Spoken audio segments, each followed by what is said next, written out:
Hi అండి, నమస్తే. Welcome to me ఇంటి వంట బై లక్ష్మి. మీ ఇంటి వంటలో ఈ రోజు తెలంగాణ స్పెషల్ మొక్కజొన్న గారెలే చేసి చూపిస్తున్నాను. ఈ మొక్కజొన్న గారెలు పైనుంచి క్రిస్పీగా లోపల సాఫ్ట్ గా చాలా అంటే చాలా టేస్టీగా ఉంటాయి. తప్పకుండా ట్రై చేయవలసిన రెసిపీ అండి. ఎప్పుడు మొక్కజొన్నల్ని ఉడికించుకొని కాల్చుకొని తినడమే కాకుండా ఒకసారి ఈ గారెలు కూడా చేసి చూడండి, చాలా బాగుంటాయి. తెలంగాణలో అయితే చికెన్ మటన్ కర్రీలకి వీటిని తింటూ ఉంటారు.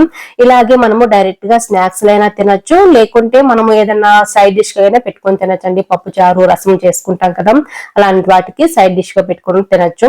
లేకుంటే ఉల్లిపాయ కారంతో కూడా తిన్నా చాలా బాగుంటాయండి. తప్పకుండా ట్రై చేయాల్సిన రెసిపీ.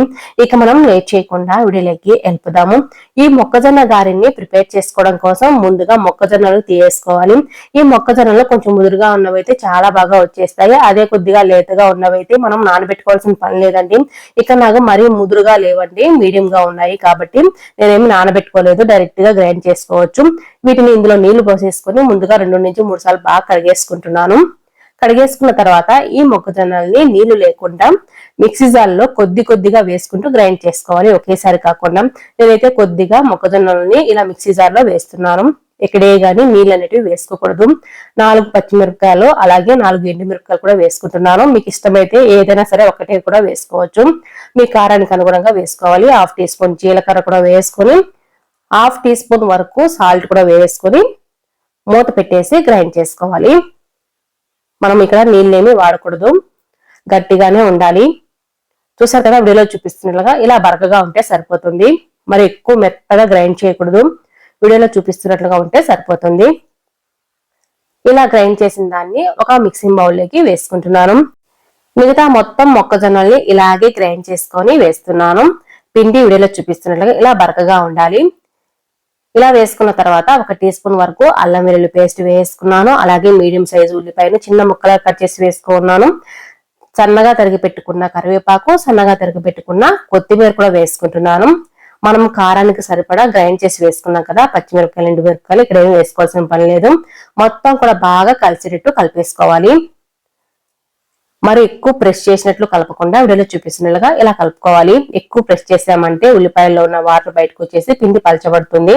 కాబట్టి ఎక్కువ ప్రెస్ చేయకుండా లైట్ గా ఇలా కలిపేసుకోవాలి, మొత్తం బాగా కలిసేటట్టుగా.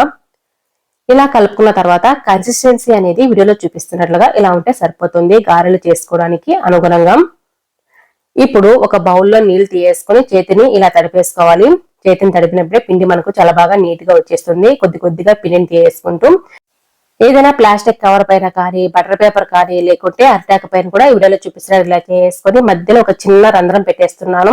మధ్యలో కూడా చాలా బాగా ఉడికిపోతాయి. ఇలా పెట్టేసుకున్న తర్వాత ఇప్పుడు స్టవ్ మీద మనము పిండి గ్రైండ్ చేసేటప్పుడే ఆయిల్ పెట్టుకొని వేడి చేసుకుంటూ ఉండాలి. ఇలా ఒక్కొక్కటిగా కాగుతున్న ఆయిల్లో వేసుకోవాలి. స్టవ్ మాత్రం మీడియం ఫ్లేమ్ లో పెట్టే వేసుకోవాలి. ఆయిల్ కాగిన తర్వాత ఇలా ఒక్కొక్కటిగా వేసుకున్న తర్వాత స్టవ్ ని మీడియం ఫ్లేమ్ లో పెట్టేసుకొని 2 వైపులా తిప్పుకుంటూ ఇవి మంచిగా క్రిస్పీగా వచ్చేంత వరకు ఫ్రై చేసుకోవాలి. హై ఫ్లేమ్ లో పెట్టి మాత్రం ఫ్రై చేయకూడదు. హై ఫ్లేమ్ లో పెట్టి ఫ్రై చేసామంటే లోపల మొత్తం కూడా పచ్చిగా ఉండిపోతుంది, పైన మాత్రం బాగా కలర్ వచ్చేస్తాయి. కాబట్టి మీడియం ఫ్లేమ్ లో పెట్టేసుకొని 2 వైపులా తిప్పుకుంటూ మంచి కలర్ వచ్చేంత వరకు వీడియోలో చూపిస్తున్నట్లుగా ఇలా ఫ్రై చేసుకోవాలి. ఈ కలర్ వచ్చిన తర్వాత వీటిని పక్కకు తీసుకోవాలి. ఇవి చాలా మంచి కలర్ లేగి అలాగే చాలా క్రిస్పీగా ఉంటాయండి. ఆయిల్ కూడా ఎక్కువగా పీల్చవు. తప్పకుండా ట్రై చేయండి. ఎప్పుడు ఒకేలా గారెలు కాకుండా ఇలా ఒక్కసారి ట్రై చేయండి. ఏవైనా పప్పును నానబెట్టి గ్రైండ్ చేయాల్సిన పని లేకుండా ఇవి డైరెక్ట్ గా అప్పటికప్పుడే మొక్కజొన్నలు తీసుకొని గ్రైండ్ చేసి వడలు చేసుకోవచ్చు. ఎప్పుడు కావాల్సింటే అప్పుడు 10 నిమిషాల్లో చేసుకోవచ్చు అండి. తప్పకుండా ట్రై చేయండి. మీకు ఈ వీడియో నచ్చినట్లయితే తప్పకుండా ఒక లైక్ కూడా చేయండి. అలాగే కొత్తగా చూస్తుంటే సబ్స్క్రైబ్ చేసుకోవడం మాత్రం అసలు మర్చిపోకండి. మీ ఫ్రెండ్స్ కి, రిలేటివ్స్ కూడా షేర్ చేయండి. Thanks for watching.